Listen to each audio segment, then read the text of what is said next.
My coworker always blames her imposter syndrome for sucking at her job. Now everyone sees her incompetence. I am a woman and have a female coworker who, like most of us, myself included, struggles with imposter syndrome. Here's the thing, Allison. She is legitimately terrible at her job. She'll bungle something up and someone will need to go bail her out. Projects that should take 2 weeks take a year. Seriously. She claims to be making an effort to learn the technical skills required to do her job, but I have seen little to no improvement in the five years she's been at the company. We have interns outperforming her. It's routine that she's unable to perform her task, so someone else does it for her and then she often takes the credit. She claims that she's not respected by coworkers because she's a woman. But no, it's because her work speaks for itself. This coworker often comes to me to discuss being a woman in the workplace and imposter syndrome, seemingly looking for validation. Whenever she messes something up or doesn't understand something, she chalks up her feelings of not understanding to imposter syndrome and decides she's actually skilled after all. It's more Dunning-Kruger than imposter. I've spent dozens of hours teaching her to do things that she ultimately forgets and bailing her out of simple tasks. As women,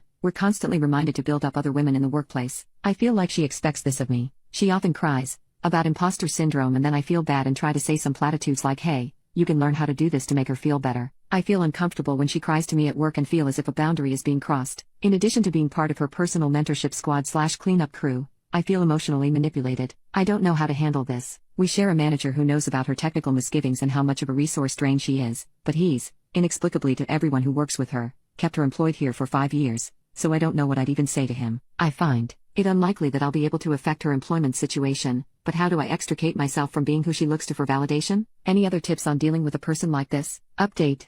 I took the advice and did a lot better at short-circuiting conversations that veered toward the emotional. It felt extremely weird at first because I'd start going back to work and looking at my computer screen while she was still in my office staring at me, but eventually, she got the point and would leave. It didn't totally stop, but the conversations ended a lot sooner. The coworker still acts insane, but I got a lot better at redirecting it away from myself. A few months after the letter, I moved to a different team at the same company and I'm totally loving it. As a result, I don't have much more interaction with that specific coworker. When I told her I was leaving the team for a new opportunity, she didn't wish me well. She immediately started talking about how, oh yeah, well, I got a job offer too, but I turned it down. I don't think I believe it, but that's beside the point. In the weeks after I started my new job, she actually tried asking me to physically come to her location and do some of her work. I didn't play ball here. She stopped asking pretty fast. I occasionally see her when I visit my old boss. When I see her now, she bizarrely starts monologuing about how challenging/important/influential her work is. It isn't. It seems like she feels the need to prove herself to me now in front of her boss. It's a strange interaction every time. Then later, she'll often ping me and complain about how she's having a hard time with work/personal life/imposter syndrome/whatever. Now that I'm removed from it,